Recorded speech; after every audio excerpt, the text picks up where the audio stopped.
সংগ্রামী সিলেটবাসী, এতক্ষণ ধরে আপনারা যার জন্য অপেক্ষা করছিলেন তার মুখ থেকে অত্যন্ত মূল্যবান কথা শুনেছেন। আগামী দিনের মুক্তির ব্যাপারে তিনি ইঙ্গিত করেছেন, আপনাদের কাছ থেকে আশ্বাস এবং ওয়াদা চেয়েছেন। আমি আজকের এই জনসভা সফল করার জন্য সর্বস্তরের সিলেটবাসীকে আন্তরিক মোবারকবাদ জানাচ্ছি।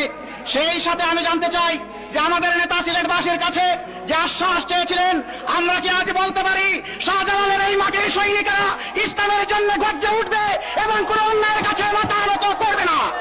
সংগ্রামী সিলেটবাসী, আমরা আমাদের নেতাকে আশ্বাস দিচ্ছি, এই ওয়াদা দিচ্ছি, ইসলামের গোলাজোর বাংলাদেশের এই উত্তর পূর্ব প্রান্ত থেকে ইনশাআল্লাহ শুরু হবে।